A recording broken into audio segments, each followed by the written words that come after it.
Here we have another program where we're trying to, let's say, find out all the prime numbers less than a number, less than an input number, say 100. Find out all the prime numbers before that. So how do you do that? Again, when you're designing the algorithm, you have to think about what you would do, okay? This is what we can do. We can say, well, let's have a function to test primality. I'll give you a number I, and fi will return either true or false, whether it's a prime number or not. As you will see, we will not define this function explicitly. We'll just write the function in line in the place where we're going to call it. So if we have that function, conceptually it's easier. We have that function, then we're going to go through the loop, go through all the numbers less than n. Is 2 a prime number? Test. If so, print. Is 3 a prime number? And so on. And both of these need repetition. So we're going to write a loop, a nested loop, a loop and another loop. So let's break this down a little bit more. How do we test whether a number I is a prime number? The definition is other than itself and 1, no other number divides I evenly. In Python and a lot of languages, you have the modulo operation. Okay? The modulo operation shows you the remainder when I is divided by j. Okay? So if j is evenly divided by I, or so evenly divides I, then this equals 0. So that's what we're going to test. For this purpose, we're not going to do anything fancy. We're just going to start from 2 to I minus 1. We'll try everything. And we'll see later that this can be improved in terms of speed. But if that's the case, here's what the code would look like. Let's say we have a function to calculate all the prime numbers given n. Could have used m, but okay, let's say we call it range. So what we do is we set I to 2 and start from there. We know 1 is not a prime number, it doesn't count, so we start from 2 and go on to search. And this is the outer loop. It says if I is less than range, we're going to test whether I is a prime number in a piece of code here, and after that we increment I by 1, go back to the loop. So in fact, when I'm writing, I may start write while and space for future use and put my increment code here already, and later on fill in the blank. So here's the blank about primality test. Again, we start with 2. This time we assign it to a different index variable because it's a completely independent loop. We don't want to change I. Here in this whole loop body, we want I to be the number that we're testing now, later on incrementing. So we start with j equal to 2 until while it is less than I, we're doing the test. Okay? If j evenly divides I, we're going to get out of it. We're done. It's not a prime number. Otherwise, we're incrementing I at j by 1 and go back. So in the class I was testing, why do we have to test this if here? That's because there are 2 ways of terminating the loop. One out of break, another because the loop finished termination because the condition for looping is no longer true. And then we ask the question whether this will work. If this is the first time you look at this, pause it and think about it yourself. If you've seen this in class when we're doing the discussion, we know that this doesn't really work. We tested it, and it prints nothing. Okay. So if the code is not doing what you intended, you have a bug.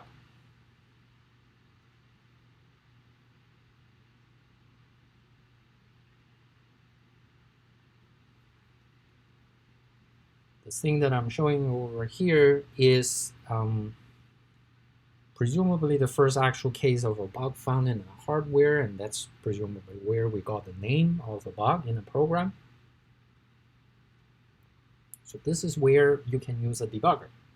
I actually have two separate videos that I'm going to show the link in the class website to tell you exactly how to use this. So I'm not going to go over this in this video.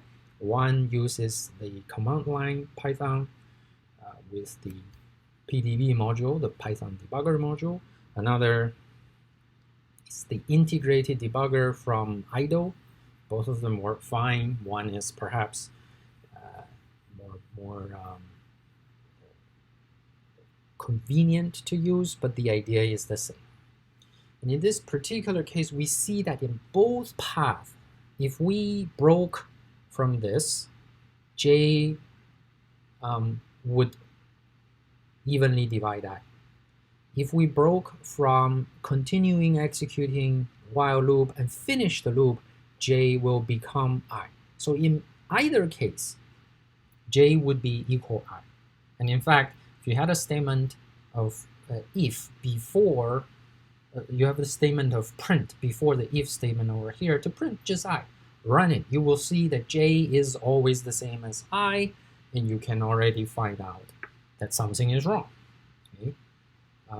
Sorry, J always evenly divides I. You will see that, oh, that's bad, because sometimes it's supposed to evenly divide, other times it's just not supposed to do that. So we know what's going on.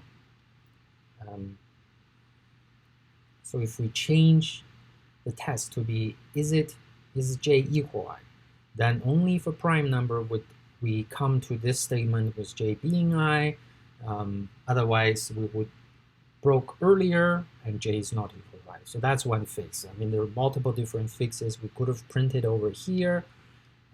This is just really an example, a contrived example to introduce an intentional bug. In fact, you can also try to use the else statement. If you have an else clause followed by while, what happens is the else statement will execute only when the loop finishes execution. Okay? So that's a convenient thing to do, but that's Python specific. It's not a very common feature, so it's a bit, I guess, a bit more specific, not an important thing. Okay, so we'll skip the part about evaluation, about efficiency, and look at collection.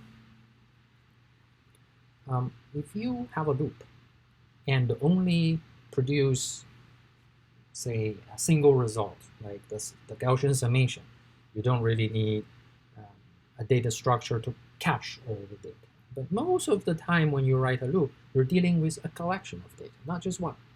And this is why you need a mechanism to track them. If you have a variable, let's say A, you can assign it a single value, a scalar, a single string. You cannot try to keep track of a huge collection of them or a collection of them. And this is where list, tuples, dictionaries come into play. Okay? A list is defined with a square bracket. Anything in between separated by commas are different elements. The elements don't have to be homogeneous. They can be different types, although perhaps more often you will have the list being the same type of one type of data element. But in this case, I have a list with 4 elements. The zeros one, or the very beginning one. In fact, we will see later that first has a problematic meaning when the earliest, the smallest number, integer, positive, non-negative integer should be 0. So first, that's associated with number 1 is really the second element. Never mind. But here we have 4 elements: the 0th element, the first, number 2, and number 3. The first 2 are integers. The next one is a string with only 1 character. The yet another one is a list of itself with 2 elements in it. It's fine. You can do that. It's convenient. So this is how you define a list. It doesn't have to be this particular list. You can define any list or an empty one and then start to add things later on. Once you have a list defined, you can access individual element or elements with syntax like that, with an index. This means the very first element, the zeros element. This means a collection of them starting from element 1 to element 3. This means starting from element 2 all the way to the end.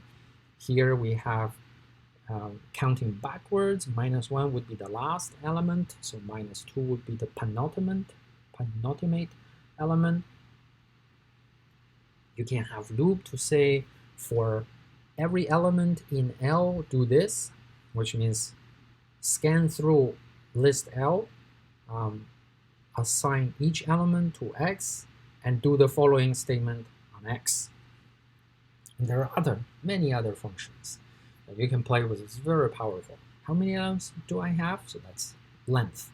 So if I apply length on this list that I defined over here, it will be 4 because we have 4 elements. You can ask whether a particular value is in a list. So this would be a Boolean expression. It's either true or false.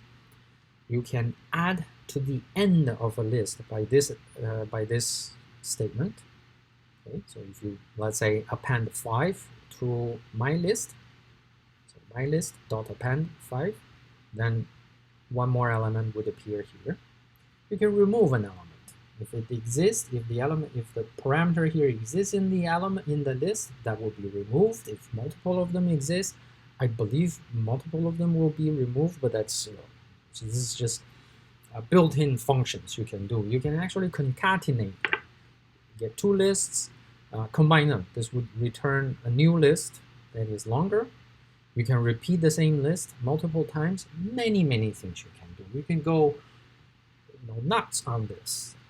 It's very powerful. You don't need to know all of them. That's, again, Python specific. We just need you to get a handle on these type of data structure. Okay, so list is really the common one, the one that you go to most often. Sometimes you may have a special type of list, for instance, an immutable list, a list that you cannot change the content once you initialize it. You cannot add or remove element, change the content of it. Sometimes that's useful. For instance, if you do my tuple equals that with parentheses, not the square bracket, you can access it as a list. That's no problem, but you cannot assign more new value. If you do this, here's the sort of error you will get.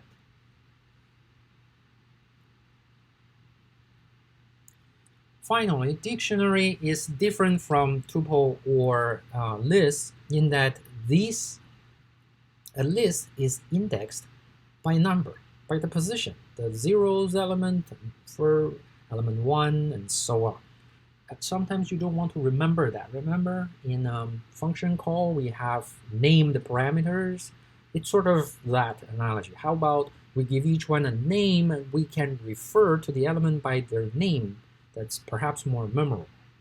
And that's how you do it. It's also comma separated. A list of things that's comma separated. You have some value,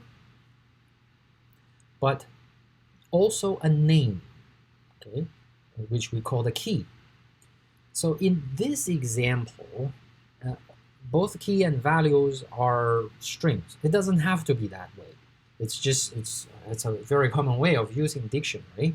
After all, they're called dictionary. So if you access a dictionary like that, okay, with a name rather than a number, the position or the sequence number of an element, you get the result if it exists. So I can define the dictionary as such and then access it. Okay, so it's more powerful. Hence, there's this little mnemonic.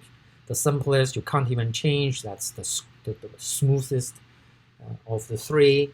The medium one is straight. You can change. It's not very powerful. The most complex one is the squiggly kind of bracket. So that's how I would remember them.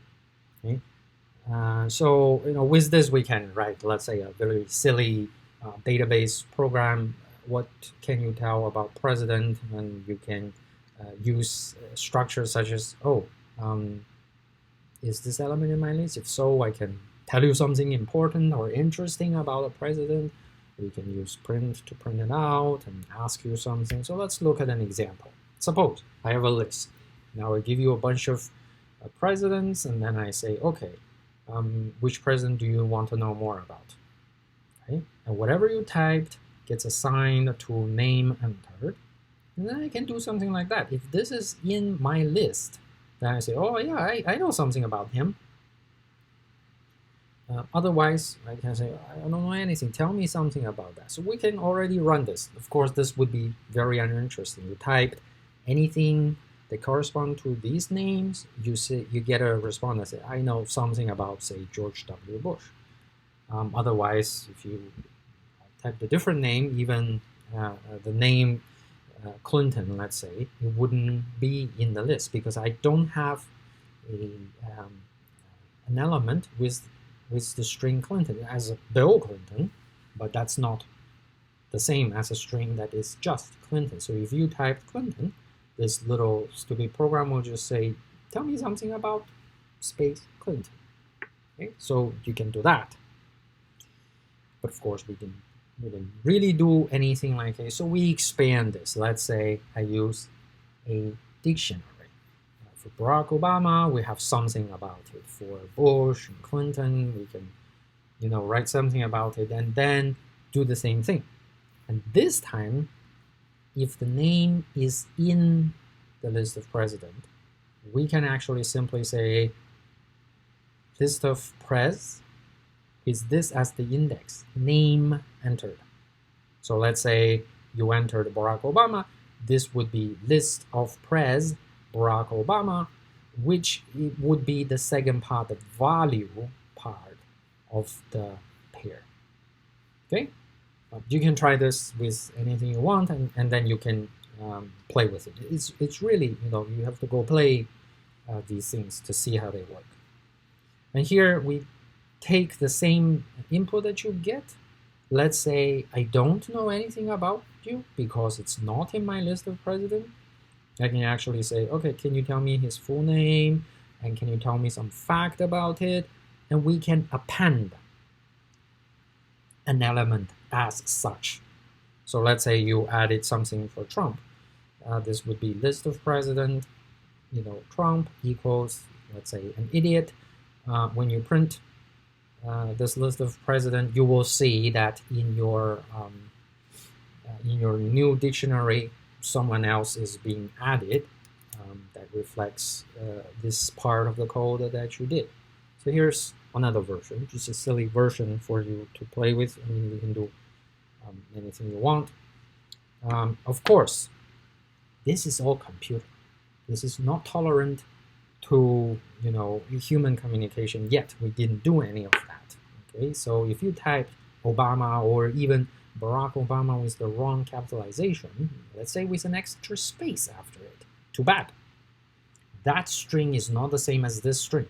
They're two separate strings. Never mind the meaning looks similar. It's not what the computer is here about. The computer is here to do exact computation. So let's say you want to be, I'm just going off with a contrived example to see how you want to be a little bit, let's say, tolerant of human ambiguity. And here's what we can do. We can say, okay, maybe someone will refer to Barack Obama as all these different things. Okay, meaning if he types Barack, we know he means this. If he types Obama in lower letter, we know he means this. You have to do this, right? In this imperative programming that we're doing, we're coding, we're telling the computer exactly what to do. We're not, let's say, doing machine learning to learn our possibilities. So in that case, we have, if you want to tolerate any different variations of naming, you have to exactly specify this. So let's say this is the example. I had another dictionary to translate all different names to an official name. And then I can do this. I can say, please input your name, okay? And I get the name entered. And I can then try to see if that is in my name index. Notice here I did a little bit of a conversion. I took a string and I invoked a member function of the string class to show the lowercase representation. Why? Because then if you typed all cap Obama, I still only need one entry of this in here because the name will be converted as all lowercase. Play with it again. So now if you type all cap Obama, this would be all lowercase Obama and it will be in my index. So then I'm going to just change this name into whatever is in my name index. Okay, and in that case, this code got a little bit, so the red part is the part that we didn't have early on in the previous slide. If you want to play with these kind of little modifications, again, you can. So we did this, and now my program runs again this little fact about president. If you type, it's a little bit more tolerant. If you have different names, just the last name, it will work. Okay, so this is really just some simple examples. Okay, and of course you can repeat this. You can keep on asking, do you want to do more?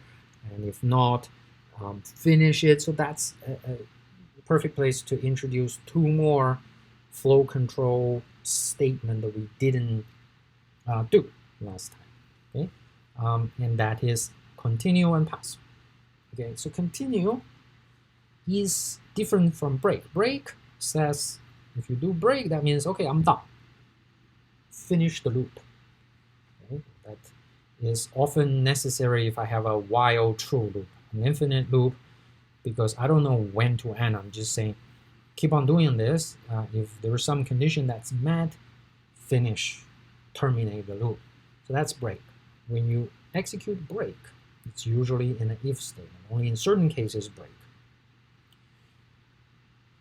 Continue is slightly different. It doesn't say end the entire loop.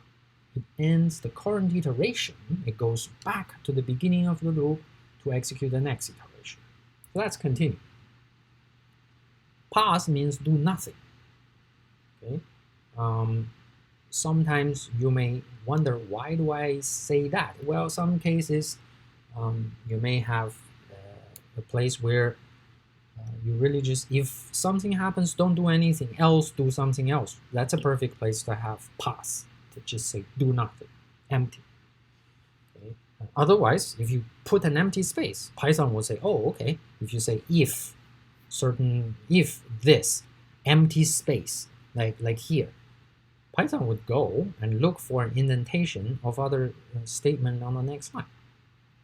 Okay. Suppose you don't have it, you say else, then they will complain, hey, I'm expecting a statement for if. Let's say you just want to do nothing. If this happens, do nothing. Only else do this thing, then you can put pass there. That means, okay, just the thing to do is nothing.